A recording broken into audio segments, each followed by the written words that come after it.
শীতের মৌসুমের বিশেষ আকর্ষণীয় সবজি হচ্ছে এই ব্রোকলি। আজকে একদম খাঁটি বাঙালিয়ানা পদ্ধতিতে এই ব্রোকলির ঝোল রান্না করব। খেতে কিন্তু মাশাআল্লাহ অনেক মজার হয়। প্রথমে ব্রোকলিগুলোকে আমি খুব ভালো করে কেটে নিয়েছি, এখন ধুয়ে নিচ্ছি। এটা কিন্তু লবণ পানিতে ভিজিয়ে রাখতে হবে, তাহলে ভেতরে যদি কোনো ধরনের পোকা থাকে সেই পোকাগুলো বের হয়ে যাবে।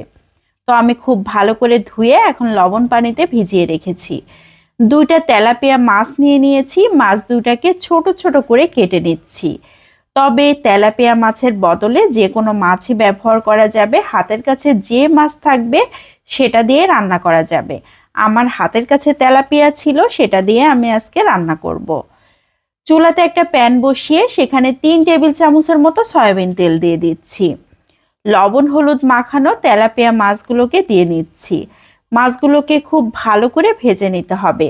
তেলাপিয়া মাছ এমনিতেই একটু নরম টাইপের হয়, এই কারণে একটু কড়া করে ভেজে রান্না করলে খেতে ভালো লাগে। আমি উল্টে পাল্টে খুব ভালো করে ভেজে নিচ্ছি। মাছগুলো ভাজা হয়ে গিয়েছে, এখন একে একে উঠিয়ে নিচ্ছি। অবশিষ্ট যে তেল রয়েছে তার মধ্যে ব্রোকলিগুলোকে দিয়ে দিচ্ছি। আমি লবণ পানি খুব ভালো করে ঝরিয়ে তারপর নিয়ে নিয়েছি। একটা আলু কেটে দিয়ে দিয়েছি, লবণ হলুদ দিয়ে দিয়েছি পরিমাণ মতো। এখন খুব ভালো করে নেড়ে চেড়ে নিচ্ছি। ব্রোকলির যে আলগা একটা পানি বের হবে, এই পানিটাকে শুকিয়ে নিতে হবে, মানে একটু ভাজা ভাজা করে নিতে হবে। তবে একদম লাল লাল করে ভাজা ভাজা করব না, এভাবে নেড়ে চেড়ে জাস্ট একটু নরম হওয়া পর্যন্ত নাড়াচাড়া করে নিব। এখন দিয়ে দিচ্ছি পেস্ট করা মশলা। পেঁয়াজ পেস্ট 1 টেবিল চামচ, রসুন পেস্ট আধা চা চামচ, কাঁচামরিচ পেস্ট দিয়ে দিচ্ছি 1.5 চা চামচ। মরিচটা বুঝে দিতে হবে, যে যেমন পছন্দ করেন। আর এখানে অবশ্যই কাঁচামরিচ দিয়ে রান্না করতে হবে। সবুজ তরকারি এমনিতেই খুবই মজার হয় আর দেখতেও সুন্দর হয়, এই জন্য কাঁচামরিচই খুব ভালো জমবে। সামান্য একটু পানি দিয়ে দিয়েছি মশলার সাথে ব্রোকলিটাকে খুব ভালো করে কষিয়ে নেবার জন্য। 4-5 মিনিটের মতো এভাবে ঢাকনা দিয়ে ঢেকে রান্না করে নিয়েছি। পানি প্রায় শুকিয়ে গিয়েছে। এখন আলগা যে পানি আছে সেটাকে অনবরত নাড়াচাড়া করে এভাবে শুকিয়ে নিয়েছি। এখন দিয়ে দিব ঝোলের পানি। আমি একটু ঝোল রাখবো, এই জন্য ঝোলের পানিটা একটু বেশি করে ব্যবহার করছি।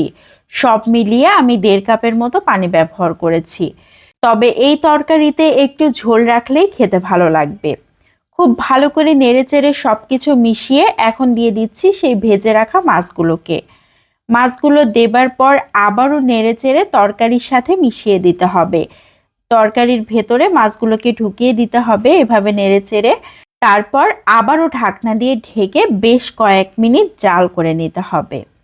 তো এ পর্যায়ে আমি 4-5 মিনিট আবারও জাল করে নিচ্ছি, খুব ভালো মতো একটা বলক আসার জন্য। খুবই ভালো মতো একটা বলক চলে এসেছে এরই মধ্যে। তরকারি কিন্তু দেখেই বোঝা যাচ্ছে প্রায় হয়ে যাওয়া মতো হয়ে গিয়েছে। সব শেষে দিয়ে দিচ্ছি জিরা পেস্ট 1 চা চামচ। জিরা পেস্টটা শেষের দিকে দিলে খুবই সুন্দর একটা স্মেল আসে। জিরা পেস্টটা দিয়ে এভাবে নেড়েচেড়ে সব তরকারির সাথে মিশিয়ে দিচ্ছি।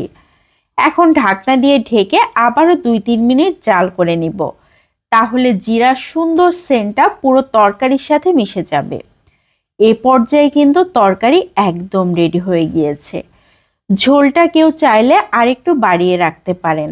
আমি গায়ে মাখা হালকা একটা ঝোল রেখেছি, চুলাটাকে বন্ধ করে দিয়েছি। এ পর্যায়ে প্যানটাকে আরও একবার ঘুরিয়ে দিলাম। এখন সার্ভ করে নিচ্ছি। এই তরকারি দিয়ে গরম গরম ভাত খেতে কি যে মজার হয়। ব্রোকলি যারা এভাবে ঝোল তরকারি রান্না করে খাননি তারা একবার হলেও ট্রাই করে দেখতে পারেন। আশা করছি নিরাশ হবেন না, অসাধারণ টেস্টি হয়। আজকের এই ব্রোকলি রান্নাটা কেমন লাগলো সবাই লাইক ও কমেন্টের মাধ্যমে অবশ্যই জানাবেন। ভালো লাগলে বেশি বেশি করে শেয়ার করে দিতে পারেন, অনেকেই দেখার সুযোগ পাবে। আজকের মতো বিদায় নিয়ে নিচ্ছি। আসসালামু আলাইকুম।